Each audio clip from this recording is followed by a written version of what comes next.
Hello guys, कैसे हैं आप लोग। उम्मीद करूंगा कि आप लोग अच्छे से होंगे।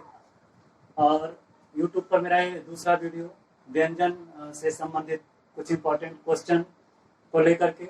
इसके पहले मैंने जो वीडियो बनाया था इसमें जो भी कमियां थी हमारे दोस्तों ने, हमारे स्टूडेंट्स ने कमेंट किया और मुझे बताया यहाँ पे प्रॉब्लम है, तो कोशिश करूंगा उस प्रॉब्लम को दूर करने की।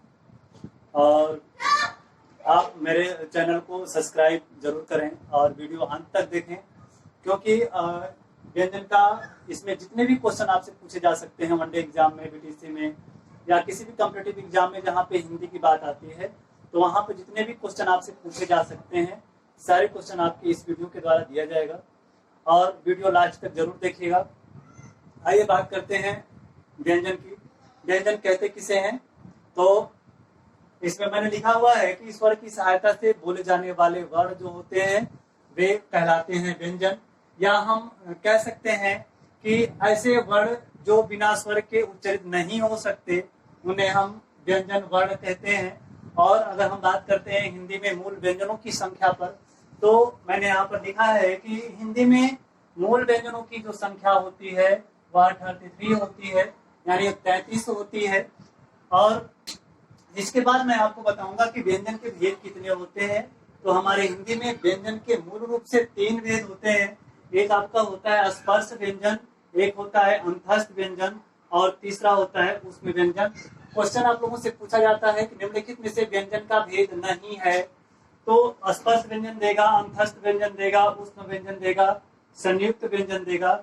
या ऐसे क्वेश्चन पूछ सकता है कि निम्नलिखित में से मूल व्यंजन नहीं है, पहला ऑप्शन दे दिया स्पर्श व्यंजन, अंतस्थ व्यंजन या ऊष्म व्यंजन, संयुक्त व्यंजन। तो संयुक्त व्यंजन का मतलब ही हो गया कि यह 2 व्यंजनों के मेल से बना हुआ है। जब 2 व्यंजनों के मेल से बना हुआ है तो यह मूल व्यंजन तो हो ही नहीं सकता। तो इसलिए हम कह सकते हैं कि जो मूल व्यंजन है उन्हें 3 भागों में बांट दिया गया है हमारी हिंदी में। और हम बात करेंगे सबसे पहले स्पर्श व्यंजन की। तो स्पर्श व्यंजन क्या होता है, तो स्पर्श व्यंजन वे व्यंजन होते हैं जिनके उच्चारण करते समय जिह्वा जो है उच्चारण तंत्रियों से टकराते हुए बाहर निकलती है। तो ऐसे व्यंजनों को हम कहते हैं स्पर्श व्यंजन। या हम सीधी सी बात कह सकते हैं कि ऐसे वर्ण जिनके उच्चारण में जो वायु होती है वह कहीं न कहीं अवरुद्ध होकर के निकलती है, तो उसे हम कहते हैं स्पर्श व्यंजन।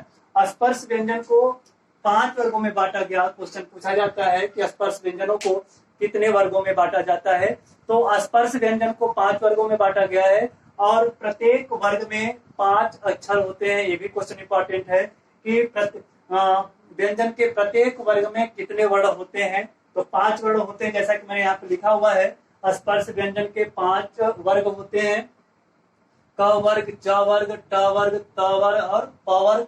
और इसमें 5 वर्ण होते हैं। तो इस तरह से हम देखते हैं स्पर्श व्यंजन क से लेकर के म के बीच में जो भी वर्ण आता है उसे हम स्पर्श व्यंजन कहते हैं।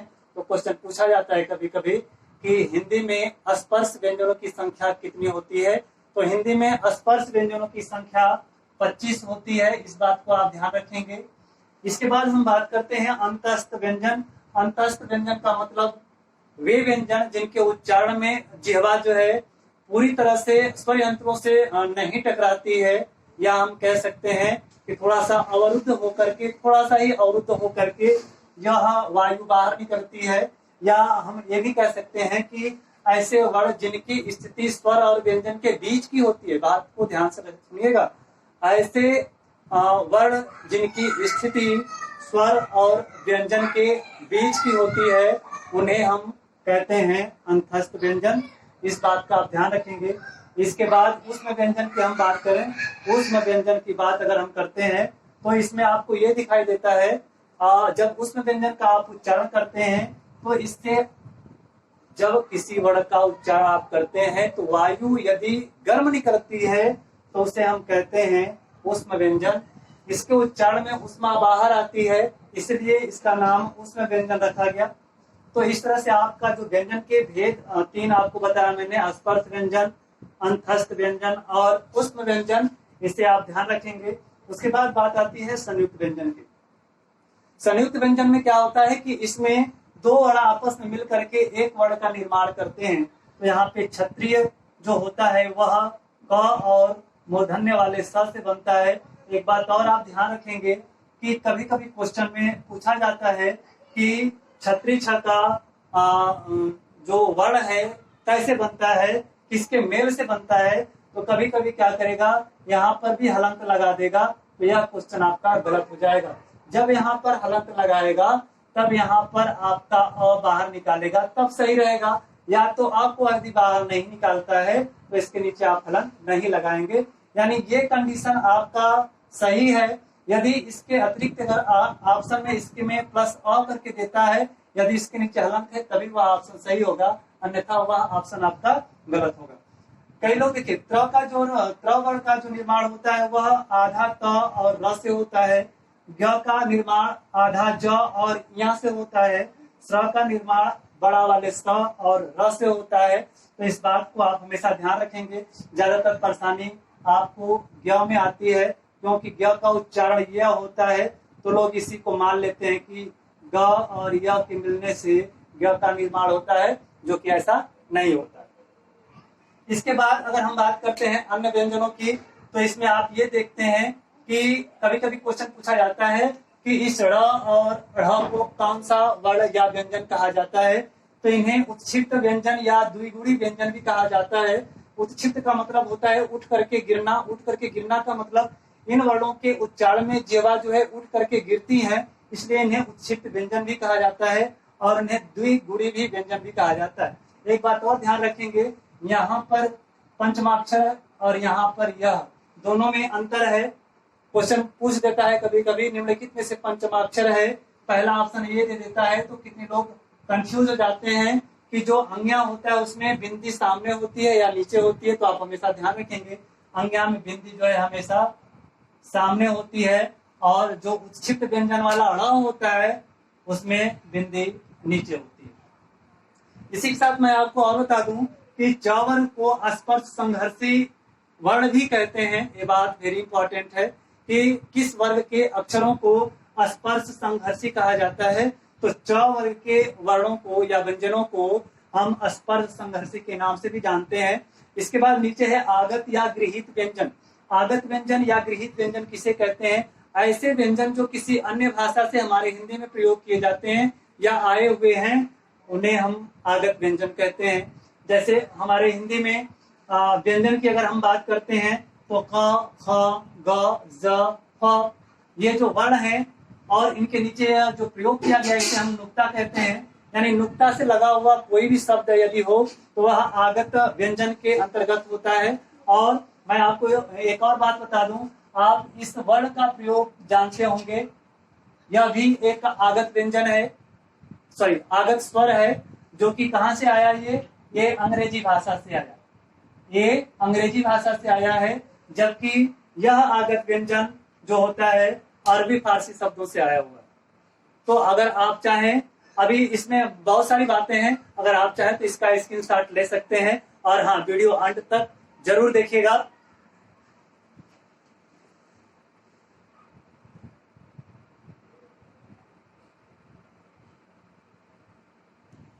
इसके बाद हम बात करेंगे वर्णों के उच्चारण स्थान की, कि कौन से वर्ण का उच्चारण स्थान क्या होता है। ठीक, मैं यहाँ पर आपको नोट किया हूँ, जितने भी वर्ण हैं एक ही जगह आपको मिल जाएंगे, आप इसे स्क्रीनशॉट मार सकते हैं।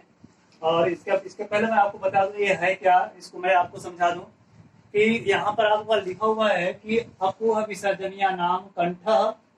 ठीक है, आपको अगर ये चीज अगर आपको याद हो जाती है तो आपको खोजना नहीं पड़ेगा कि कौन सा वर्ण कंठ से बोला जाता है, कौन सा वर्ण तालु से बोला जाता है, कौन सा मूर्धा से, कौन सा दंत, आपको खोजना नहीं पड़ेगा यदि आपको ये याद हुआ तो।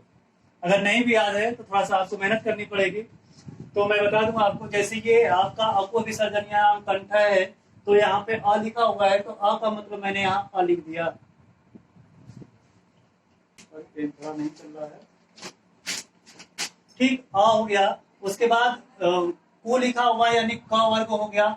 इसके बाद ह दिया हुआ है, इसके बाद विसर्ग दिया हुआ है। ठीक, तो यहाँ पर अ और क वर्ग, ह और विसर्ग, इनका उच्चारण स्थान जो होता है वह क्या होता है, कंठ होता है। फिर इसके बाद हम बात करते हैं इचु ऐसा नाम तालु। इचु ऐसा नाम यानी ई च य दिखाई दिया आपको, तो यहाँ पर ई च वर्ग य और स का उच्चारण स्थान जो होता है वह आपका तालु होता है। ठीक, इसके बाद हम बात करेंगे मूर्धा की। मूर्धा देखिएगा, कंठ का मतलब ऐसे वर्ण जिनका उच्चारण क से हो, कंठ से होता है, यानी क का उच्चारण अगर हम करते हैं तो वह जो ध्वनि निकलती है वह क से निकलती है, यानी कंठ से निकलती है। और इचु ऐसा नाम तालु जो वर्ण है इनका प्रयोग जो है उच्चारण में इनका प्रयोग जो होता है तालु से होता है। इसके बाद मूर्धा का मतलब होता है जीभ के अगले भाग को हम मूर्धा कहते हैं, यानी कि ऐसे वर्ण जिनके उच्चारण में जीभ के अगले भाग का प्रयोग किया जाता है, जीभ के अगले भाग का प्रयोग किया जाता है, उन्हें हम मूर्धा कहते हैं। जैसे री हो गया, ट हो गया, और इस मूर्धन्य स भी बोला जाता है। ये जो वर्ण है मूर्धा से बोले जाते हैं। याद करने के लिए आप ये याद कर सकते हैं, री टू र शाणाम, यानी ऋषि, ट वर्ग, र और स, इसको आप नहीं काउंट करेंगे, मूर्धा से बोले जाते हैं। इसके बाद ऋतुलसा नाम दंता, यह जो री एक स्वर है जो संस्कृत में प्रयोग किया जाता है, हिंदी में इसका प्रयोग बहुत कम ही मिलता है, लेकिन हम आपको बता दें कि री, त वर्ग और ल, स, ये छोटा वाला सा यानी सलमान वाला, इनका उच्चारण स्थान जो होता है ये दंत होता है। इसके बाद ओष्ठ आता है, यानी उ और प, इनका उच्चारण जो है बिना ओठ के आप नहीं कर सकते। प का उच्चारण आप होठ के द्वारा ही करते हैं, इसलिए इसका उच्चारण स्थान ओष्ठ माना गया है। और जितने भी आपके प्रत्येक वर्ग का पांचवा अक्षर का जो उच्चारण होता है वह नासिका से होता है। इसे हम पंचमाक्षर भी कहते हैं, या इसे हम अनुस्वार भी कहते हैं। इतनी बात ध्यान रखेंगे। देखिएगा, ए ऐ का जो उच्चारण स्थान है वह कंठ और तालु दोनों के मिलने से होता है। तो क्वेश्चन कैसे पूछा जाता है, क्वेश्चन पूछा जाता है कि कंठ और तालु के मेल से कौन से वर्णों का उच्चारण होता है। इसमें 4 ऑप्शन देंगे, उसमें आपका ए ऐ भी रहेगा, तो आपका ए ऐ ऑप्शन आपका सही होगा। उसके बाद कंठ और ओष्ठ के द्वारा जो वर्ण उच्चारित किए जाते हैं वो आपके ओ और अव हैं, वह को हम दंतौष्ठ कहते हैं। दंतौष्ठ का मतलब दांत और ओष्ठ के सहयोग से जो वर्ण बोले जाते हैं उन्हें हम दंतौष्ठ कहते हैं। उसके बाद प्रकंपित या लुंठित वर्ण किसे कहते हैं। प्रकंपित का मतलब होता है कांपना, यानी ऐसे वर्ण जिनके उच्चारण में वायु जो है प्रकंपित होती है, कांपते हुए बाहर आती है, तो उसे हम कहते हैं प्रकंपित वर्ण या लुंठित। लुंठित का मतलब होता है जब वायु रगड़ खा के आती है, जैसे र का उच्चारण अगर हम करते हैं तो जो यह वायु होती है वह कुछ रगड़ खाते हुए आती है, इसलिए हम लुंठित वर्ण भी कहते हैं। और पार्श्विक व्यंजन का मतलब होता है ऐसा वर्ण जिनके उच्चारण में जीभ के दोनों साइड से, दोनों पार्श्व भाग से वायु बाहर निकलती है, ऐसे वर्णों को हम कहते हैं पार्श्विक व्यंजन, जो ल है। अब इसके बाद सॉरी यहाँ पर वह भी होगा अर्ध स्वर। क्वेश्चन दिया जाता है निम्नलिखित में से अर्ध स्वर कौन सा है। तो यदि ऑप्शन में य या व दिया हुआ है तो इन्हें हम अर्ध स्वर के नाम से भी जानते हैं। ठीक, तो आपको बस इतना ध्यान रखना है। अगर एग्जाम की बात करें तो कि एग्जाम में क्या पूछा जाता है, तो देखिएगा, मैंने आपको भी वर्ग बताया था, इस स्पर्श व्यंजन में वर्ग बताया था कि स्पर्श व्यंजनों को 5 वर्गों में बांटा गया है। तो उसके हिसाब से तो आप तो बता लेंगे कि जो क वर्ग है, देखिएगा, क वर्ग कंठ से बोला गया, इचु ऐसा नाम तालु से बोला गया, ट वर्ग मूर्धा से बोला गया, त वर्ग दंत से बोला गया, प वर्ग ओष्ठ से बोला गया। ये सब बातें तो आप जान लेते हैं।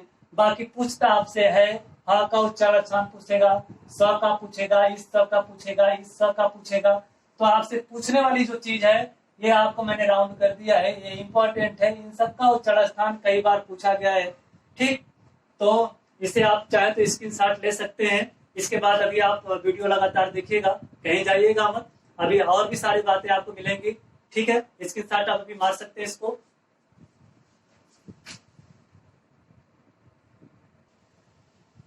तो लीजिए सर, अब इसके बाद हम बात करेंगे घोषत्व के आधार पर व्यंजन का वर्गीकरण और प्राण तत्व के आधार पर व्यंजनों का वर्गीकरण। वेरी इंपॉर्टेंट ये क्वेश्चन है। यहाँ से क्वेश्चन अधिकतर पूछे जाते हैं, कौन से वर्ण सघोष हैं, कौन से वर्ण अघोष हैं, कौन से वर्ण अल्प प्राण के हैं और कौन से व्यंजन जो है महाप्राण के हैं। तो सबसे पहले बात हम करेंगे घोषत्व के आधार पर व्यंजनों का जो वर्गीकरण है वह किस प्रकार हुआ और घोषत्व कहते किसे हैं, इस बात की जानकारी हम देते हैं आपको। घोषत्व का मतलब होता है कंपन, यानी कि अघोष अ का मतलब होता है नहीं, घोष का मतलब होता है कंपन, यानी कि ऐसे वर्ण जिनके उच्चारण में कोई कंपन नहीं होता है उसमें उसे हम कहते हैं अघोष वर्ण। और अघोष वर्ण कौन कौन से वर्ण होते हैं, यहाँ पर हमने लिखा है कि प्रत्येक वर्ग का पहला व दूसरा वर्ण, प्रत्येक वर्ग का पहला व दूसरा वर्ण, यानी कि जैसे मैंने आपको स्पर्श व्यंजन के वर्ग पढ़ाया कि क ख ग घ अंग्या, तो ये क वर्ग है। तो मैंने यहाँ पे लिखा है कि प्रत्येक वर्ग का पहला और दूसरा वर्ण, इसका मतलब ये पहला और दूसरा वर्ण जो होगा वह अघोष वर्ण होगा। बात को ध्यान रखिएगा। तो जितने भी पहले और दूसरे वर्ण है, जैसे क ख हो गया, च छ हो गया, इसके बाद ट ठ हो गया, त थ हो गया, प फ हो गया, ये जो वर्ण है आपके कौन से होते हैं, अघोष वर्ण होते हैं। इसके बाद इसमें मैंने स को डाला है, उसमें व्यंजन अगर मैं डालता तो उसमें ह भी आ जाता, इसलिए मैंने इसमें उसमें व्यंजन का प्रयोग नहीं किया। तीनों जो स होते हैं, एक शाहरुख वाला, एक मूर्धन्य वाला, एक और सलमान खान वाला, तो ये जो तीनों स हैं इनका जो घोषत्व के आधार पर जो वर्गीकरण हुआ है उसमें अघोष वर्ण के अंतर्गत आते हैं। इसके बाद सघोष वर्ण या घोष वर्ण एक ही होता है, कई बार कंफ्यूजन हो जाता है परीक्षा में, कभी कभी लोग कहते हैं घोष अघोष, तो यहाँ पर प्रॉब्लम हो जाती है। लेकिन यहाँ पे ध्यान देना है कि जो सघोष है वही आपका घोष है। ठीक, तो सघोष ध्वनियां वह ध्वनियां होती हैं जिनके उच्चारण में कंपन होता है। स का मतलब साथ, यानी जिसमें घोष के साथ यानी कंपन के साथ जो ध्वनियां उच्चरित होती हैं उन्हें हम सघोष ध्वनियां कहते हैं। इसमें आपका प्रत्येक वर्ग का तीसरा, चौथा, पांचवा वर्ण आता है और जो उच्छिष्ट व्यंजन होते हैं वे आते हैं और इसके साथ अंतस्थ व्यंजन आते हैं। और इम्पोर्टेंट आपका ह है, यह कई बार पूछा जाता है क्योंकि अंतस्थ व्यंजन के उसमें व्यंजन के अंतर्गत आपका ये आता है, लेकिन उसमें व्यंजन आपका यहाँ पर है, उसमें व्यंजन आपका यहाँ पर है, लेकिन उसमें व्यंजन में से ह निकल करके आ गया है यहाँ पर।